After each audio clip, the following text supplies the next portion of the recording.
ça a quand même un lien avec les EHPAD parce que dans le mouvement des EHPAD, c'était aussi avec les personnels de l'aide à domicile. Parce qu'en fait, c'est la même chose, qu'on soit à la maison ou qu'on soit en établissement. Bon, il y a une évolution dans la dépendance, mais les besoins sont à peu près les mêmes.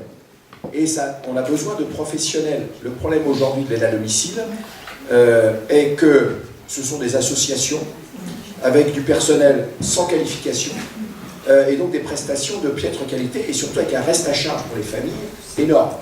C'est-à-dire qu'aujourd'hui, le problème du maintien à domicile, qui est une volonté de la plupart, effectivement, des personnes qui vieillissent, parce que l'habitat s'est amélioré, et on avait les foyers logements il y a quelques décennies, c'était intéressant parce qu'on ne pouvait pas rester à la maison parce qu'on avait un habitat qui était dégradé, donc on allait en foyer logement. Aujourd'hui, on a des logements, on peut rester dedans.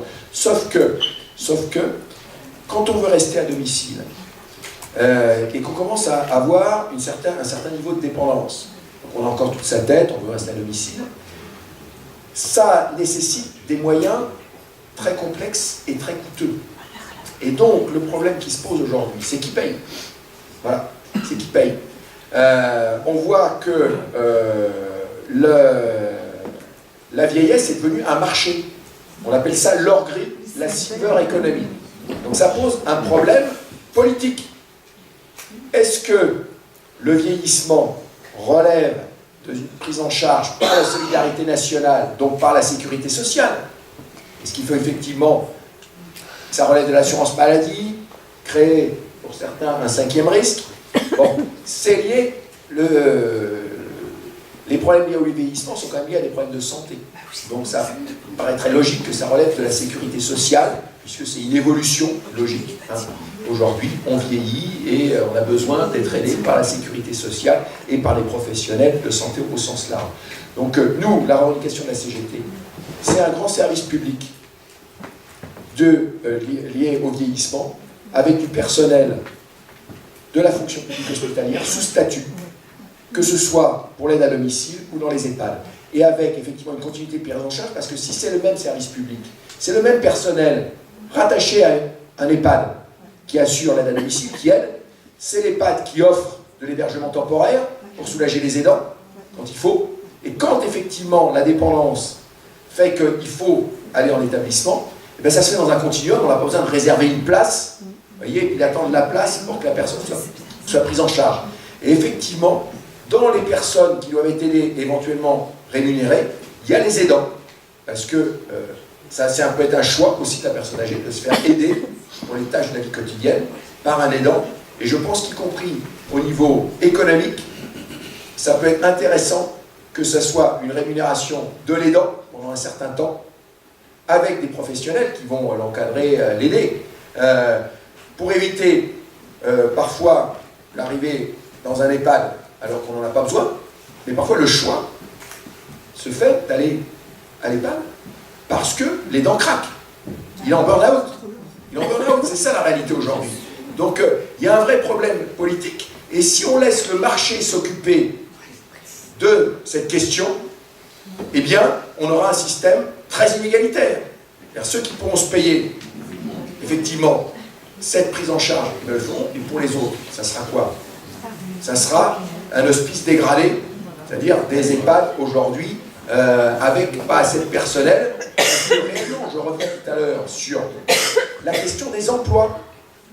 Je suis désolé, le plan que propose Madame Buzyn, les sommes que vous avez annoncées sont ridiculement en dessous des besoins. Quand on ajoute l'aide à domicile aux EHPAD, et c'est validé par les directeurs, c'est pas la CGT, c'est validé par les directeurs, l'association des directeurs. Pour l'aide à domicile et les EHPAD, je vous ai dit pour les EHPAD c'est 200 000 emplois, il faut créer 300 000 emplois. Donc il faut un plan massif de création d'emplois pour la prise en charge du vieillissement. Et pour nous les emplois, ça doit être des emplois sous statut, qualifiés, et les meilleurs emplois c'est la fonction publique. Alors là-dessus, il y a sûrement des différences, mais la fonction publique, dans un système intégré de ce type-là, c'est performant, c'est pertinent, et c'est y compris économique au bon sens du terme. On partage ce constat. Je reviens d'un mot sur ce que disait Christophe. Ma mère travaille dans une association de maintien à domicile. Et j'ai l'impression que les personnes âgées dont elle s'occupait, même si ce n'était pas sa formation initiale, étaient plutôt contentes du service qui leur était apporté. Donc je vois bien vous avez le mérite de la cohérence dans les solutions que vous préconisez, dont acte, mais le milieu, le tissu associatif peut aussi apporter des réponses qui sont satisfaisantes pour les personnes qui restent à leur domicile. En tous les cas, moi, c'est mon vécu personnel à travers le métier qui était celui de ma mère. Ce que dit Yannick, évidemment, est exact. Nous avons dans le Cher 0,71 médecins généralistes pour 1000 habitants. C'est 0,80 sur la région Centre-Val de Loire, c'est 0,91 au niveau national. Dans le Cher, alors les chiffres sont un peu anciens parce qu'on a du mal à avoir des chiffres totalement actualisés, ce qui est d'ailleurs assez incompréhensible en 2018. 59% des médecins généralistes ont plus de 55 ans. 19% ont plus de 65 ans. C'est 14% dans la région. Les perspectives à 5 ans sont donc extrêmement alarmantes.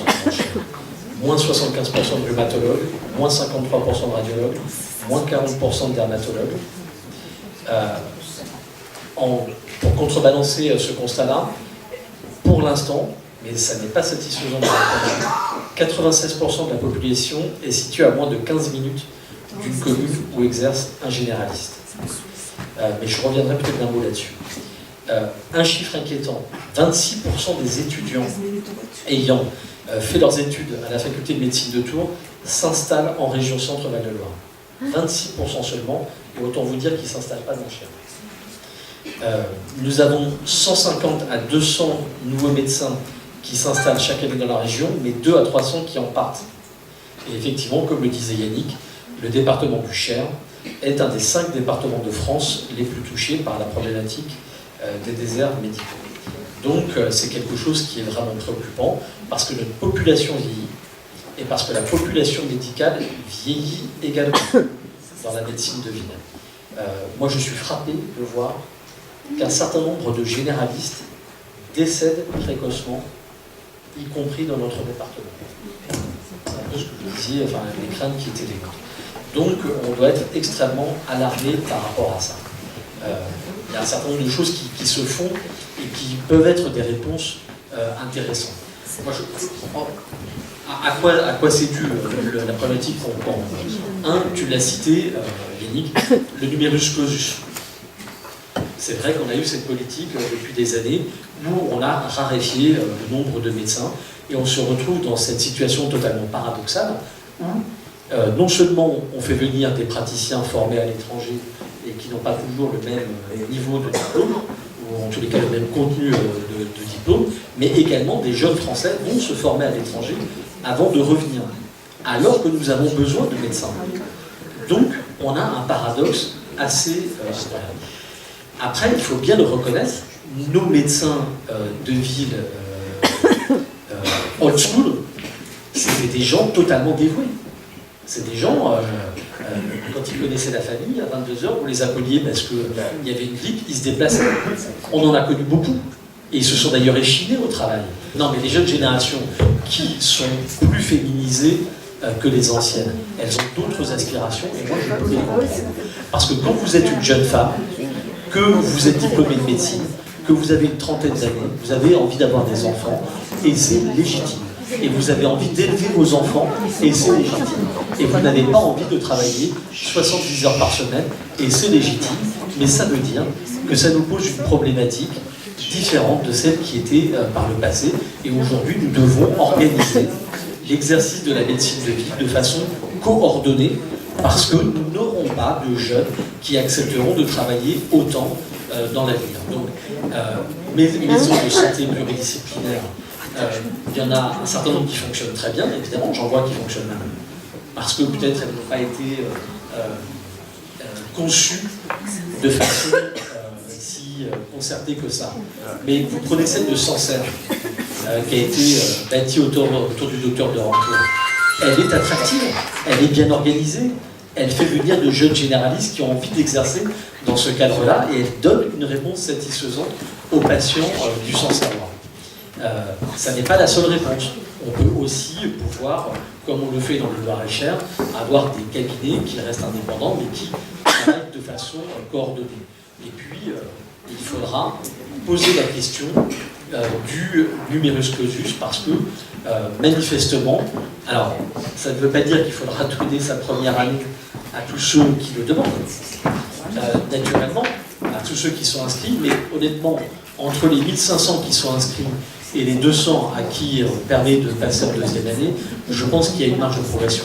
Je termine par une proposition. Parce que, moi, comme tu le disais, je suis alerté par la situation dans ma circonscription. Je suis persuadé que dans nos jeunes, dans les territoires ruraux ou dans les quartiers prioritaires de la ville, j'en viens, moi j'ai grandi au Gibjon, on était dans le même lycée avec Yannick, on a des jeunes qui se censurent. Parce qu'ils ne viennent pas de ce milieu-là, parce qu'ils pensent que leurs parents n'ont pas les moyens, et ils pensent que ce n'est pas quelque chose qui est pour eux, alors qu'ils auraient envie de faire médecine et qu'ils en auraient les capacités. Le rôle de la puissance publique au sens large, État, collectivité locale et parlementaire, je m'inclus dedans, c'est d'aller repérer ces jeunes et de leur donner les moyens d'aller vers ces études de médecine. Et de ce point de vue-là, ne nous empêchons pas d'être innovants. Je suis favorable à ce qu'on aille rechercher ces jeunes dans les territoires ruraux, dans les quartiers nord de Bourges, et qu'on puisse les mettre dans un système où ils puissent être, dès la classe de première, en internat, avec des cours particuliers le mercredi après-midi, qui leur permettent d'anticiper ce qui se passe pour les autres. Parce que ce que je vois, moi, et ce qui n'est pas acceptable, c'est que parmi les jeunes qui réussissent la première année, la plupart sont obligés de faire une prépa payante. Et toutes les familles ne peuvent pas payer cette prépa payante, et ça n'est pas acceptable. Et donc il faut que nous, on puisse préparer ces jeunes-là pour qu'ils soient, lors de leur première année de médecine, en capacité de réussir, et faisons un contrat avec eux, l'accompagnement avant la première année. Moi je crois que les départements qui sont carencés comme les nôtres doivent prendre leurs responsabilités et traiter la question du logement pour ces jeunes qui viennent de milieux populaires pendant leurs années d'études qui durent longtemps, et puis on passe un contrat avec eux pour qu'ils acceptent de revenir exercer dans nos territoires qu'ils connaissent et où ils connaissent la qualité de vie. Et donc, ça ne réglera pas le problème. Oui, on met 10 ans pour faire un médecin. Écoutez, non mais, on part sans tabou. Moi je lis dans la presse locale qu'il faudrait faire ci, il faudrait faire ça, de la part d'élus qui sont élus depuis 25-30 ans, parfois même qui ont été généralistes, mais qui n'ont rien fait pour apporter une solution à notre jeunesse et faire en sorte que les jeunes se forment à la médecine et reviennent exercer dans le Cher. Écoutez, moi, ma responsabilité, c'est de proposer des choses et de faire qu'elles se réalisent pour que, dans 10 ans, on ait une situation qui soit améliorée dans notre département. Ça ne réglera pas tout, mais c'est au moins une piste que je suggère. Une réflexion. Je suis très ému par votre évocation de jeunes qui feraient médecine, et nous sommes tout à fait d'accord. Il se trouve qu'il y a un programme, j'ai vu un programme à la télévision indiquant que c'était des bourses particulières pour aider. Et effectivement, on est contraint de recourir maintenant à des subterfuges pour que l'école républicaine puisse encourager les étudiants venant de quartiers difficiles à faire ce qui, de toute façon, est leur vocation première, c'est-à-dire intégrer le métier qu'ils veulent et puis éventuellement les strates dirigeantes aussi. Mais voilà, nous sommes contraints maintenant de considérer qu'il y a effectivement une école à deux vitesses et que donc pour l'école des quartiers, elles sont défavorisées au point qu'il faille les aider. Deuxième chose, les jeunes femmes qui travaillent peut-être moins que certains collègues qui a une quarantaine d'années sont tout aussi dévoués que les autres. Il ne fallait pas dire qu'ils manquent de dévouement. C'est simplement ce qu'il y a, c'est qu'effectivement, elles ne veulent plus la médecine libérale, elles veulent être salariées. Elles veulent être salariées dans une grande centre de santé avec des médecins salariés. Et ça, c'est une bonne solution et ça peut se faire immédiatement. Et même si ce n'est pas un salariat. Avec des médecins salariés, donc c'est pour dire qu'on va vers la fin de la médecine libérale et qu'on régule l'installation des médecins avec des postes dans des salles de santé. Il faut aller plus agressif pour régler le problème que vous l'êtes. Les solutions qui sont préconisées par le Conseil de l'Ordre depuis 20 ans ont montré leur échec. Tout ce qui a été mesures incitatives ont échoué. Et Ouvrir le numerus clausus peut être une solution, mais que faire si les mêmes élèves sortant en plus grand nombre de la faculté vont toujours aux mêmes endroits, sans incitation, je dirais, non financière, mais avec une obligation citoyenne de rendre un petit peu à la nation ce que la nation leur a payé sous forme d'études gratuites. Merci. Donc qu'il y ait quelque chose un rendu sur l'investissement par l'université. Non, mais tout a été dit de ce qui est faisable et proposable, et il n'y a pas à être choqué. Enfin, dans l'enseignement, enfin, il y a aussi une carence dans l'éducation nationale en termes d'enseignants. Pareil, les examens et les postes ouverts, d'une part il y a la crise de vocation, et par ailleurs il y a peu de postes ouverts. Mais dans l'éducation nationale, en tout cas, les gens sont affectés. Ensuite, ils deviennent fonctionnaires, ils sont affectés dans tel ou tel lycée, etc. Ils n'ont pas le choix. Parce que sinon, il n'y aurait plus de profs ici non plus dans le Cher. Voilà. Donc oui, je pense qu'en effet, ce régime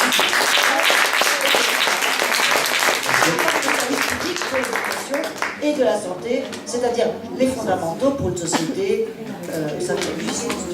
Ouais, moi je réponds un mot parce que je dois vraiment y aller maintenant, mais c'est pas de maintenant le problème. Moi je l'ai dit, je viens d'une famille modeste et je viens des Gilets jaunes. Si j'avais pas pu trouver un mode d'hébergement à la faculté de Tours, j'aurais tout simplement pas fait d'études. Et c'est d'ailleurs le cas de mes frères et sœurs. Et donc j'ai dû trouver un boulot et j'ai été pion pour pouvoir me payer mes études. Je ne suis pas sûr que ça ait concouru à la qualité de mes résultats. Et donc la situation, je vous dis très... Non mais il faut partir de la réalité, il faut dire les choses telles qu'elles sont. C'est pas un problème qui date d'aujourd'hui, c'est pas pour ça que c'est juste. Et donc il faut lutter contre ça. Après, le monde n'est pas noir et blanc.